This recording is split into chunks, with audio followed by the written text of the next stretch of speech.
नमस्ते दोस्तों, स्वागत है आपका फिर एक नए वीडियो के साथ। पिछले वीडियो में हमने देखा कि लोन गिवन की एंट्री कैसे करनी है। इस वीडियो में हम लोग बात करेंगे कि उस लोन का जब इंस्टॉलमेंट आता है तो उसकी एंट्री कैसे करनी है। तो उसके 3 मेथड्स हैं। एक तो है सीधा सीधा उस फॉर्म पे जाके एंट्री करना, रिसिप्ट के फॉर्म पे जाके, और दूसरे हैं 2 शॉर्टकट्स। तो शॉर्टकट्स के बारे में मैं आपको आगे बताऊंगा वीडियो में। अभी पहले हम लोग जाते हैं मेनू में, वहाँ पे फाइनेंस और रिसिप्ट। तो इस तरह का एक सिंपल सा फॉर्म ओपन होगा। उसमें यहाँ पे ये एक इनवॉइस नंबर ऑटो जनरेटेड है। यहाँ पे मैनुअल इनवॉइस नंबर आपको जो डालना है आपके हिसाब से आप एंटर कर सकते हो। यहाँ पे जिस दिन को इंस्टॉलमेंट आया वो डेट एंटर करनी है। यहाँ पे कैश या बैंक, जो भी अकाउंट में आपने पैसा रिसीव किया है उस अकाउंट का नाम सिलेक्ट करें। यहाँ पे रिमार्क में कुछ भी लिखना है तो आप लिख सकते हो। यहाँ पे क्रेडिट ही रहेगा, क्योंकि जब भी कस्टमर से पैसा आता है तो हम कस्टमर को क्रेडिट देते हैं। यहाँ पे उस कस्टमर का नाम चूज़ करना है। फिर यहाँ पे आप देखेंगे तो बहुत सारे टाइप है, उसमें से EMI रिसीव करके जो एक टाइप है ये सिलेक्ट करना है। उसके बाद यहाँ पे मोड में बिल टू बिल सिलेक्ट करना है, अगर आपको उनका जो बिल है वो क्लियर करना है तो। फिर यहाँ पे कौन से मोड में पैसा आया, मतलब बैंक में पैसा आया पर चेक से आया है, NEFT से, RTGS से। अगर आप चेक सिलेक्ट करते हो तो यहाँ पे चेक का नंबर, चेक की डेट और कौन सी बैंक का चेक है ये ऑप्शनल है, आप लिखना चाहो तो लिख सकते हो। यहाँ पे अमाउंट कुछ नहीं लिखना है, नरेशन भी कुछ नहीं लिखना है। यहाँ पे ऐड बिल करके एक ऑप्शन है, उस पर क्लिक करेंगे तो उस कस्टमर के जितने भी इंस्टॉलमेंट ड्यू है वो आपको यहाँ पे लिस्ट में दिखेंगे। तो उसमें 2 ऑप्शन है, मैन्युअल और ऑटो। मैन्युअल मतलब मुझे अमाउंट खुद लिखनी है यहाँ पे कि कितना अमाउंट रिसीव हुआ। फॉर एग्जांपल 15,000 रिसीव हुआ, तो मैं यहाँ पे फिर सिलेक्ट करूँगा कि इस इनवॉइस के अगेंस्ट और इस इनवॉइस के अगेंस्ट। तो इस इनवॉइस के अगेंस्ट तो फुल सेटलमेंट हो गया, पर ये जो सेकंड वाली इनवॉइस है उसके अगेंस्ट पार्ट सेटलमेंट है। तो बाकी का जो भी डिफरेंस है वो इस इनवॉइस के अगेंस्ट ओपन रहेगा, आप नेक्स्ट टाइम उसको क्लियर कर सकते हो। सेम वे अगर वो एक EMI उनका 8885 ये अमाउंट का है पर उसकी जगह पे वो राउंड फिगर 5,000 ही दे रहे हैं अभी, तो सेम वे आप मैन्युअल पे सिलेक्ट करके यहाँ पे उतना एडजस्टमेंट कर सकते हो, बाकी का जो बैलेंस है वो पेंडिंग रहेगा। फिर दूसरा ऑप्शन है ऑटो का। ऑटो में आपको यहाँ पे अमाउंट कुछ भी एंटर नहीं करनी है, आपको सीधा टिक करना है ये इनवॉइस का पैसा आ गया, इस इनवॉइस का पैसा आ गया, इस इनवॉइस का पैसा आ गया। ये अमाउंट जो है वो यहाँ पे ऑटोमेटिक कैलकुलेट होके आ जाएगी। आपको सीधा ऐड बटन पे क्लिक करना है। ऐड बटन पे क्लिक करते ही यहाँ देखिए अमाउंट आ गई और यहाँ पे नरेशन ऑटोमेटिक जनरेट हो गया कि कौन सी इनवॉइस के अगेंस्ट पेमेंट आया है।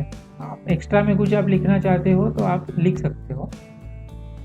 अब एक राउंड ऑफ का मैं आपको दिखाता हूँ। फॉर एग्जांपल ये प्लस किया मैंने, दूसरा कस्टमर चूज़ किया, EMI receive, bill to bill, cash.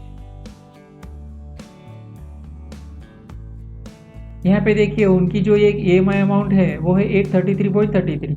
अभी इस केस में कस्टमर आपको 833 या 830 ही पे कर रहा है और ऊपर का जो भी डिफरेंस है वो ना आप मांगने वाले हैं ना वो देने वाले हैं, तो आपको वो क्लियर करना है, वो खड़ा नहीं रखना है। तो आप यहाँ पे मैन्युअल पे क्लिक करेंगे, यहाँ पे लिखेंगे 830 और यहाँ पे इस इनवॉइस को फुल पे टिक कर देंगे। तो 830 तो इनवॉइस के सामने क्लियर हो जाएगा और बाकी का 3.33 जो है वो डिफरेंस में आएगा। ठीक है, तो फिर उसको ऐड पे क्लिक करेंगे तो यहाँ पे देखिए ये नरेशन आ गया, 830 अमाउंट आ गई और यहाँ पे डिफरेंस में 3.33 लिख के आ गया और यहाँ पे राउंड ऑफ अकाउंट सिलेक्ट होके आ गया है। तो इतनी अमाउंट जो है वो राउंड ऑफ अकाउंट में चली जाएगी। इनकेस आपको यहाँ पे कोई दूसरा अकाउंट सिलेक्ट करना है तो आप वो भी सिलेक्ट कर सकते हो, वो अमाउंट उस अकाउंट में चली जाएगी। बेसिकली वो अमाउंट सेटल हो गया, अभी ओपन नहीं रहेगी। यहाँ पे टोटल डेबिट और टोटल क्रेडिट आ जाएगा और यहाँ पे आप सबमिट बटन पे क्लिक करके एंट्री को सेव कर सकते हो। तो एकदम सिंपल एंट्री है। यहाँ पे कौन से अकाउंट में आपने पैसा लिया वो सिलेक्ट करना है, वो अकाउंट आपका डेबिट हो जाएगा। यहाँ पे कौन से अकाउंट से पैसा आया, कौन से कस्टमर से, वो सिलेक्ट करना है, वो अकाउंट्स क्रेडिट हो जाएंगे। यहाँ पे EMI टाइप सिलेक्ट करना है, बिल अगर क्लियर करना है तो बिल टू बिल, यहाँ पे मोड सिलेक्ट कर सकते हो और यहाँ पे जाके आपको बिल्स क्लियर करने हैं बस। तो ये क्लोज करते हैं। यहाँ पे मैं लिस्ट में जाता हूँ तो यहाँ पे आपके पास फ़िल्टर ऑप्शन रहेंगे। आप रिसिप्ट की एंट्री को डेट से, पार्टी के नाम से वैसे सर्च करके फ़िल्टर कर सकते हो। फिर यहाँ पे एक प्रिंट का ऑप्शन दिया गया है, आप उस पर क्लिक करोगे तो इस तरह का एक फॉर्मेट हमने बनाया है जिसमें आपकी कंपनी का नाम, address, telephone number, email ID वगैरह आएगा। यहाँ पे रिसिप्ट लिख के आएगा। फिर यहाँ पे उसका वाउचर नंबर है, डेट है, रिमार्क में अगर आपने कुछ लिखा है तो वो आएगा। यहाँ पे पार्टी का नाम आएगा, यहाँ पे अमाउंट आएगी और यहाँ पे डिस्क्रिप्शन, और यहाँ पे साइन ऑफ डोनेटर मतलब आपकी साइन आएगी और साइन ऑफ बोरो मतलब कस्टमर की साइन। और एक ही पेज के अंदर 2 प्रिंट आएगी ऊपर नीचे। तो एक प्रिंट आपके पास रख सकते हैं, एक प्रिंट कस्टमर को दे सकते हैं। उसके बाद यहाँ पे सेम जो बाकी के फॉर्म में ऑप्शन है वैसे हिस्ट्री देख सकते हो, इस एंट्री को कब किसने किया, किसी ने एडिट किया, किसी ने उसको डिलीट किया, वो सब दिखेगा। यहाँ पे फाइल अटैचमेंट का ऑप्शन है, इस एंट्री के साथ आपको कुछ डॉक्यूमेंट अटैच करके रखना है तो रख सकते हो, एंट्री को एडिट करना है तो यहाँ से, डिलीट करना है तो यहाँ से।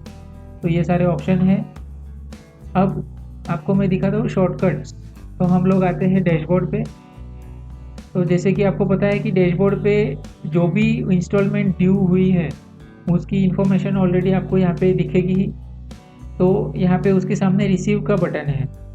फॉर एग्जांपल मेरी ये ईएमआई आ गई, तो अभी मुझे यहाँ पे रिसीव पे क्लिक करना है तो रिसीव फॉर्म ओपन हो जाएगा। वाउचर नंबर ऑटो जनरेट, आज की डेट आ गई, वो डेट आप चेंज कर सकते हो। बाय डिफ़ॉल्ट यहाँ पे कैश अकाउंट आया है, अकाउंट चेंज करना है तो कर सकते हो, रिमार्क लिखना है तो लिख सकते हो।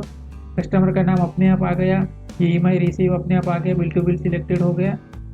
आपको यहाँ पे मोड चूज़ करना रहेगा, कौन से मोड से पैसा है वो। अमाउंट लिख के आ गई और ऑटोमेटिक इनवॉइस भी एडजस्ट हो गई है, वो भी आपको कुछ नहीं करना है। यहाँ पे टोटल डेबिट क्रेडिट लिख के है, आपको सीधा सबमिट बटन पे क्लिक करना है यहाँ पे, तो एंट्री सेव हो जाएगी। ठीक है, तो ये डैशबोर्ड से ये एक शॉर्टकट था। उसमें अगर आपको मल्टीपल पेमेंट्स की एंट्री साथ में करनी है तो वो भी आप यहाँ पे सिलेक्ट करके बल्क रिसीव बटन पे क्लिक कर सकते हो, वो भी आपको रिसीव फॉर्म पे लेके आएगा। सेम ये सारी डिटेल ऑटोमेटिक फिल होके आ गई है। यहाँ पे दो अलग अलग पार्टी थी, ये कस्टमर 1 था, एक कस्टमर 3 था। तो कस्टमर 1 के 2 इनवॉइस यहाँ पे क्लियर हो रहे हैं, कस्टमर 3 का 1 इनवॉइस क्लियर हो रहा है। डेबिट क्रेडिट यहाँ पे सब अमाउंट लिख के आ रही है, आपको सीधा सबमिट बटन पे क्लिक करना है। और इसके अलावा और एक ऑप्शन है लोन गिवन की एंट्री से, जैसे ये लोन और लोन गिवन और ये लिस्ट। तो यहाँ पे मुझे लोन गिवन की सारी एंट्रीज दिखती है। तो उसके सामने भी ये एक रिसीव का ऑप्शन है, शॉर्टकट है, आप इस पर क्लिक करोगे तो ये भी रिसीव फॉर्म पे ही आ जाएगा। ठीक है, तो यहाँ पे आप बाकी सब चीज़ें फिलअप होके आ गई है, सिर्फ आपको यहाँ अंदर जाके इनवॉइस टिक करनी है, कौन सी इनवॉइस के अगेंस्ट पैसा आया। तो ये 2 शॉर्टकट्स थे। तो जैसे हमने रिसिप्ट की एंट्री की, सेम टू सेम वैसे ही पेमेंट की एंट्री है। जैसे आपने अगर लोन लिया है किसी से और उसका आपने इंस्टॉलमेंट पेमेंट किया है, तो आप यहाँ फाइनेंस मेनू में पेमेंट में जाएंगे तो रिसिप्ट की जैसा ही फॉर्म है, बस यहाँ पे थोड़ा वाउचर नंबर अलग है। बाकी आपको यहाँ पे क्रेडिट की जगह डेबिट दिखेगा। यहाँ पे अकाउंट नेम में आपको लेंडर का नाम सिलेक्ट करना है, कस्टमर का नहीं। और यहाँ पे टाइप में आपको ईएमआई गिवन का ऑप्शन सिलेक्ट करना है, मतलब आपने ईएमआई पे की है। बाकी यहाँ पे तो बिल टू बिल ही रहेगा। यहाँ पे मोड आपको जो चाहे वो चूज़ कर सकते हो और बाकी की प्रोसेस सारी सेम है। और सेम शॉर्टकट भी है, उसके लिए आप डैशबोर्ड पे आएंगे तो जैसे लोन गिवन की ड्यू की इन्फॉर्मेशन यहाँ पे दिखती है, वैसे ही ये लोन टेकन की ड्यू की इन्फॉर्मेशन यहाँ नीचे दिखती है। उसके सामने यहाँ पे पे का बटन है, उस पर क्लिक करके आप एंट्री कर सकते हो। सेम दूसरा जो शॉर्टकट था वो लोन टेकन की जो एंट्री है उसमें जाके लिस्ट में जाके यहाँ पे पेमेंट का एक शॉर्टकट है। ठीक है, तो बहुत ही सिंपल एंट्री है। फिर भी आपको कोई डाउट है मेरे वीडियो में, अगर आपको कुछ समझ में नहीं आया, क्लैरिटी नहीं आई, तो यहाँ पे हेल्प का बटन है, उस पर आप क्लिक करोगे तो यहाँ पे हमने हेल्प आर्टिकल सारे बना के रखे हैं। वहाँ पे आपको देखेंगे तो ये एक आर्टिकल है, how to do receipt entry, how to do payment entry. तो यहाँ पे बहुत डिटेल में विथ पिक्चर फॉर्मेट आपको सारी चीज़ें समझाई गई है, आप यहाँ पे आके उसका रेफरेंस ले सकते हो। इसके अलावा भी अगर आपको कोई डाउट है तो आप यहाँ पे हमारी जो वेबसाइट है loanmanagement.in, उस पर जाके कॉन्टेक्ट अस में जाएंगे तो आपको ये ईमेल आईडी, फ़ोन नंबर वो सब मिल जाएगा, आप कांटेक्ट कर सकते हैं हमें। तो आज के लिए इतना ही, मिलते हैं नेक्स्ट वीडियो में। Thank you.